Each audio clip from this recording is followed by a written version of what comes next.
বাংলাদেশের বাজারে অবশেষে Realme 9 ফোনটি অফিসিয়ালি চলে এলো। চলুন জেনে নেওয়া যাক সদ্য মুক্তি পাওয়া Realme 9 এর দাম ও স্পেসিফিকেশন সম্পর্কে বিস্তারিত। ফোনটিতে A to Z কি থাকছে তা সম্পর্কে জানতে সম্পূর্ণ ভিডিওটি দেখুন। বরাবরের মতোই পুরো ভিডিও জুড়ে আছে আমি শাহরিয়ার এবং আপনারা দেখছেন টেকনোজন বাংলা।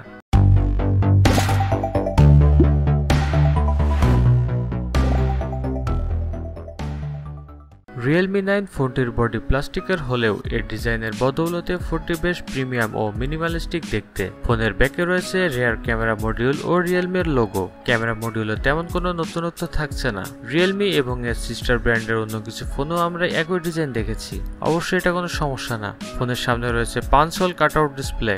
ফোনটি মাত্র 178 গ্রাম ওজনের হয়, যে কোনো ধরনের ব্যবহারের কাছে ফোনটি এক হাতেও ব্যবহার করা কোনো সমস্যা হবে না। Realme 9 ফোনটির ডিসপ্লে 6.4 ইঞ্চের হয়। ফোনটিতে বাজারের অন্য ফোনের চেয়ে বেশ কম্প্যাক্ট বলা চলে। Realme 9 ফোনটিতে থাকা 6.4 ইঞ্চের AMOLED display 90 hertz refresh rate supported, যার ফলে সোশ্যাল মিডিয়া স্ক্রলিং কিংবা ব্রাউজিং বেশ স্মুথ। তবে দাম বিবেচনায় ফোনটিতে 120 হার্জ রিফ্রেশ রেট অবশ্যই দেওয়া যেত। ফোনটির আকর্ষণীয় ফিচার হলো ইন ডিসপ্লে ফিঙ্গারপ্রিন্ট সেন্সর। এই ফিঙ্গারপ্রিন্ট সেন্সর ব্যবহার করে হার্ট রেটও মনিটর করা যায়। এছাড়া ওয়াইড ভাইন L1 সাপোর্ট রয়েছে ফোনটিতে, যার কল্যাণে OTT প্ল্যাটফর্মে HD কন্টেন্ট স্ট্রিমিং করা যাবে। স্ট্রিমিং সার্ভিস ব্যবহারকারীদের এই ফিচারটি ভালো লাগবে।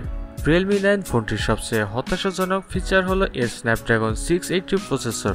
এই প্রসেসর ইতিমধ্যে আমরা কিছু 20,000 টাকার দামে ফোনের মধ্যে দেখেছি। পারফরমেন্স বিচারে এই প্রসেসর তেমন খারাপ না, কিন্তু দাম বিবেচনায় বেশ পিছিয়ে থাকবে Realme 9 এর প্রসেসর। বিশেষ করে আপনি যদি একজন গেমার হয়ে থাকেন, তবে এই ফোনটি গেমিং ফোন হিসেবে আপনার পছন্দের তালিকায় থাকার কোনো সম্ভাবনাই নেই। Realme 9 ফোনটিতে Android 12 ভিত্তিক Realme UI 3.0 ব্যবহার করা হয়েছে, যা বেশ সাধারণ হওয়া সত্ত্বেও কাস্টমাইজেবল। আরেকটি হতাশাজনক ব্যাপার হচ্ছে ফোনটিতে স্টিরিও স্পিকার থাকছে না, যা এর চেয়েও বেশ কম দামের ফোনে আজকাল বেশ কমন বিষয়। থাকছে না কোনো ধরনের 5G সুবিধা।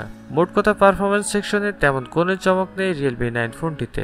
Realme 9 ফোনটির সবচেয়ে বড় হাইলাইট হলো এর 108 megapixel triple camera setup. Samsung ISOCELL HM6 primary সেন্সরের সাথে 8 মেগাপিক্সেল আলট্রা ওয়াইড ও 2 মেগাপিক্সেলের ম্যাক্রো ক্যামেরা দেওয়া হয়েছে এই ফোনটিতে। এই সেটআপ বেশ শক্তিশালী হলেও প্রসেসরের কারণে কিছুটা স্ট্রাগল করতে পারে এই ফোনের ক্যামেরার পারফরমেন্স। ফোনের ডিসপ্লেতে স্থান পেয়েছে 16 মেগাপিক্সেলের সেলফি ক্যামেরা। Realme ফোনগুলোতে সাধারণত ব্যাটারি সেকশনে চমক দেখা যায়, কিন্তু Realme 9 ফোনটিতে বাড়তি কোনো চমক থাকছে না এই ক্ষেত্রেও। 5000 মিলিঅ্যাম্পের ব্যাটারির ফোন Realme 9 ফোনটির বক্সে 33 ওয়াটের ফাস্ট চার্জার দেওয়া থাকছে। 31 মিনিটে প্রথম 50% এবং 75 মিনিটের মধ্যে ফোনটি 0 থেকে 100% চার্জ করতে পারবে এই চার্জার। যেহেতু ফোনটির অন্যান্য ফিচার বেশ সাদাসিধে, কিন্তু অন্তত ব্যাটারি সেকশনে আরো অধিক স্পিডের ফাস্ট চার্জার প্রদান করতে পারত Realme 9 এর 8GB RAM ও 128GB স্টোরেজ ভেরিয়েন্ট পাওয়া যাবে 26,990 টাকায়। দাম ও ফিচার বিবেচনায় আকর্ষণীয় কোনো ডিল মনে হচ্ছে না Realme 9 ফোনটিকে। 30,000 টাকার মধ্যে ফোনে এর চেয়েও ভালো স্পেসিফিকেশন ফোন আমরা ইতিমধ্যে দেখেছি। তবে Realme 9 এর ডিজাইন দেখতে ভালো, কালার ভেরিয়েন্ট গুলোও সুন্দর। সো আশা করছি ভিডিওটি আপনাদের কাছে ভালো লেগেছে। আপনি যদি এরকম ভিডিও আরো পেতে চান, তাহলে আমাদের চ্যানেলটি সাবস্ক্রাইব করে রাখুন। আর যদি সাবস্ক্রাইব করে থাকেন, তাহলে অসংখ্য ধন্যবাদ। দেখা হবে পরবর্তী ভিডিওতে। টিল দেন, আল্লাহ হাফেজ।